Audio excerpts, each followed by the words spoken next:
Bonjour à toutes et à tous et bienvenue pour cette nouvelle vidéo 2.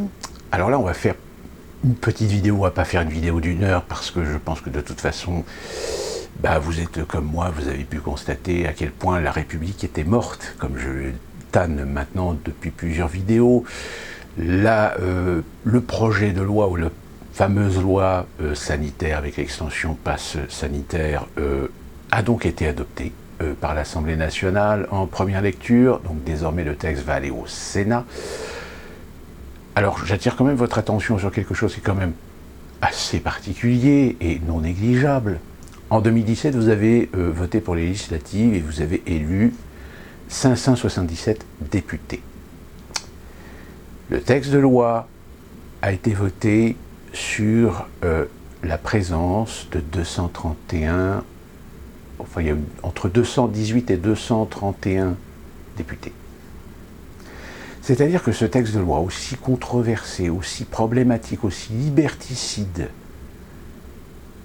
et je dirais même que c'est un projet de loi ou une loi qui met à l'épreuve la démocratie et la République sur ses institutions,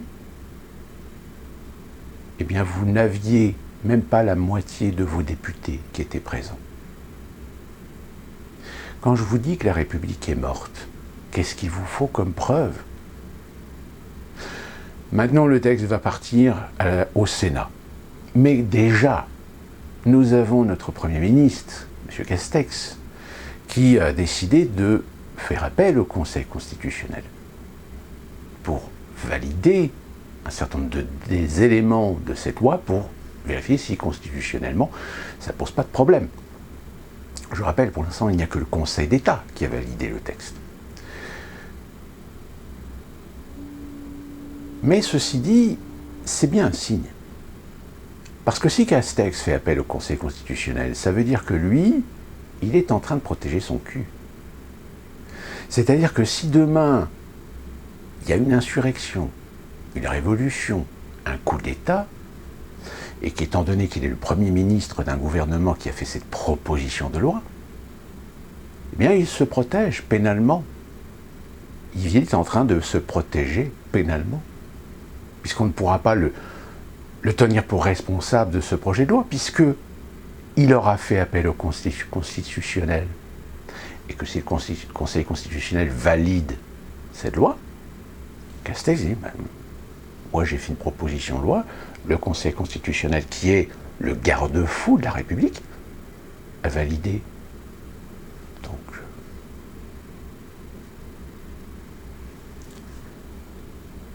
j'ai regardé un petit peu les replays, comme on dit, de l'Assemblée nationale et des débats. Je peux vous garantir une chose, c'est que c'était guignolesque. Autant certains députés, en effet, ont eu le courage de mettre sur la table un certain nombre de problèmes éthiques. Mais on avait un Véran et un gouvernement où très clairement c'était cause toujours.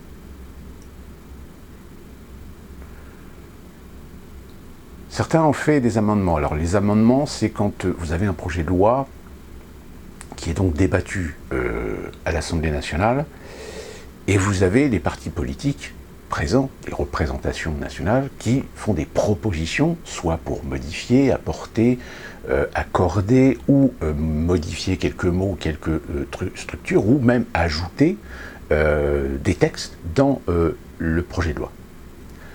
1000 amendements.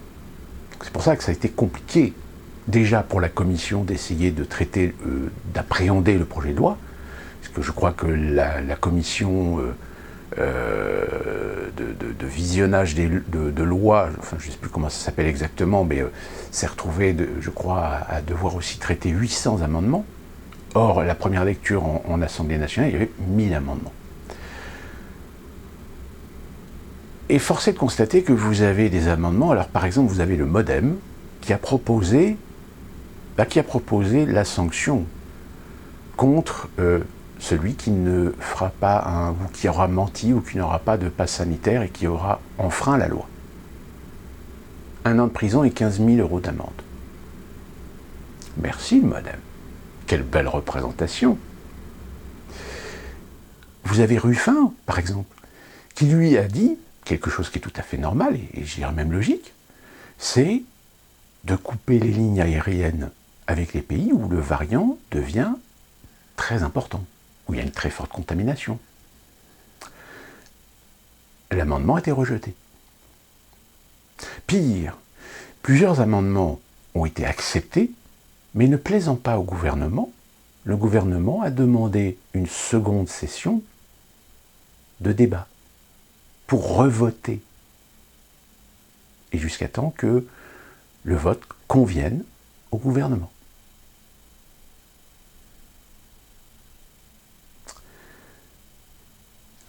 Vous avez vu ici, je vous ai mis quelques captures d'écran de tweets de la chaîne officielle du Parlement pour que vous puissiez vous rendre compte véritablement de cette preuve supplémentaire que la République est morte, que la démocratie est morte. Alors très rapidement, on a déjà des effets. Les cinémas commencent déjà à avoir des baisses de fréquentation depuis mercredi. Il y a eu un rétro-pédalage sur les jauges de 50, puisque normalement le texte prévoyait que c'était 50 sur la capacité totale. Or certains cinémas se sont amusés à faire sur de la jauge à la salle, c'est-à-dire qu'ils ont vendu que 49 billets par salle. Sauf que la direction générale de la santé a dit non, c'est pas ça, non, ça passe pas comme ça, non, c'est sur la capacité totale du cinéma. Si vous êtes une capacité totale de 200 places, si vous avez 4 salles de 50 places mais que vous vendez 40 billets ou 49 billets, non, ça marche pas comme ça. C'est sur la capacité totale du cinéma. Or apparemment le gouvernement a dit oui, enfin non, on va garder le système de la jauge à la salle. Enfin, vous voyez, encore une fois de plus, c'est la preuve qu'ils ont mis en place cette loi à la va-vite, sans réfléchir, sans calculer leurs coûts. Aujourd'hui, ça se plaint de partout. Ça se plaint sur la logistique, ça se plaint sur le fait que les restaurateurs ne veulent pas virer leurs salariés parce qu'ils ne veulent pas payer comment on appelle ça, pas les primes, mais les primes de précarité, je crois, c'est ça.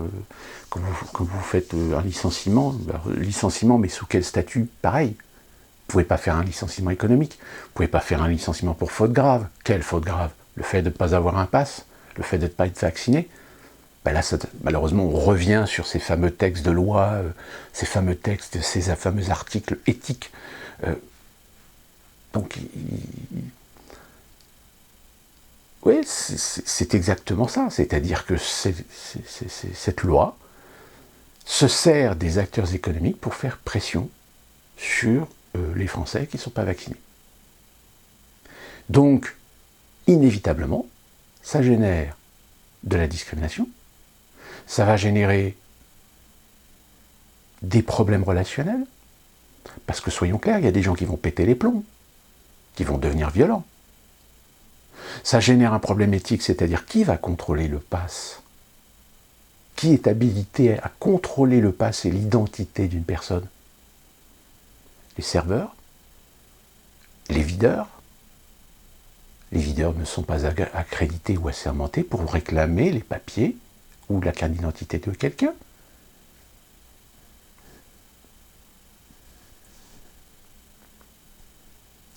Je pense qu'à mon avis, au mois d'août, il y en a qui vont très très vite déchanter parce que les problèmes structurels, organisationnels, logistiques vont s'accumuler. Ça va demander des investissements que certaines sociétés sont capables de faire mais qu'elles ne feront pas parce qu'elles demanderont aux salariés, elles demanderont aux employés de jouer les polices. Surtout quand vous savez que vous avez certains lieux publics qui depuis plusieurs années font de la dématérialisation pour justement réduire le nombre de personnel. Or là, quand vous allez aller au cinéma à la séance de 14h un lundi, où généralement il n'y avait que 1 ou 2 employés, ils vont faire comment les employés pour faire leur boulot et faire la police en même temps? Enfin, Ça n'a pas de sens. Ça n'a ni queue ni tête. Alors vous allez me dire, mais quel est l'intérêt de faire ça? Parce qu'il y a le variant qui arrive, il y a le Delta. Mais attendez, quand vous avez quasiment tous les PDG des grands laboratoires, que ce soit Pfizer, Moderna, AstraZeneca, même Sanofi, qui disent, mais de toute façon, la Covid, on va vivre avec. Dernière question, est-ce qu'avec ces vaccins, nous allons éradiquer cette maladie? Est-ce qu'on va s'en débarrasser, Stéphane Bancel? On va vivre avec. Je pense que c'est la vraie manière de regarder le problème. Ce virus, je pense, ne va pas disparaître de la planète. On est avec ce virus à jamais. Ce qu'on va être capable de faire, et je pense la décision de Moderna ce week-end, annoncée hier, de démarrer un nouvel essai clinique sur le variant, va faire qu'on va vivre avec ce virus comme on vit avec la grippe. On va devoir faire régulièrement des rappels sur des nouvelles souches de virus. Comme la grippe, le SARS-CoV-2 est un virus à base d'ARN messager, et donc il a muté depuis janvier dernier. Les médias ne font qu'en parler maintenant, mais ça fait depuis janvier qu'il mute régulièrement. Il va continuer à muter à jamais. Donc la seule manière de vivre avec ce virus, c'est des rappels réguliers qui attaquent les nouveaux variants. Il ne va pas disparaître du jour au lendemain. Il sera toujours là. Vous rendez-vous compte alors de l'incohérence des propos de Véran? Ce serait bien quand tout le monde aura été vacciné. Mais j'ai une bonne nouvelle, monsieur Ciotti. Par définition, si tout le monde est vacciné, il n'y a plus de passe. Parce que si tout le monde est vacciné, il n'y a plus de virus. Alors vous allez me dire, mais à qui profite le crime? Et comme je vous l'ai déjà dit dans les précédentes vidéos, en réalité, ils sont en train de vous tester. Ils sont en train de tester votre asservissement, votre acceptation, votre déni. Ils sont en train de tester votre capacité à ne pas voir ce à quoi, aujourd'hui, ils sont en train de s'amuser à faire. Comme je vous l'ai dit, aujourd'hui, c'est le pass sanitaire, demain, ça sera autre chose. D'autant plus que sachez que pendant les débats au Parlement, il y a aussi une prolongation d'un texte de loi sur la sécurité et lutte contre le terrorisme qui est passé. Dans ce texte de loi, il y a un certain nombre de textes qui élargissent le champ de contrôle, de vérification, de surveillance des individus. Et pas seulement des gens liés à l'islam radical. C'est aussi des gens, des dissidents, des opposants. On va voir comment le Sénat va réagir, et on verra la deuxième lecture à l'Assemblée nationale, on verra ce que dira le Conseil constitutionnel, mais j'ai bien l'impression que de toute façon, ils sont dans la fermeté, la détermination de mettre en application cette loi. Maintenant, savoir pourquoi. Pourquoi provoquer la dissension? Pourquoi provoquer la discrimination? Pourquoi provoquer la colère? Pourquoi provoquer la haine dans le peuple à ce point pour forcément cacher quelque chose? On a bien notre petite idée, mais ça on verra pour une prochaine vidéo. D'ici là, portez-vous bien.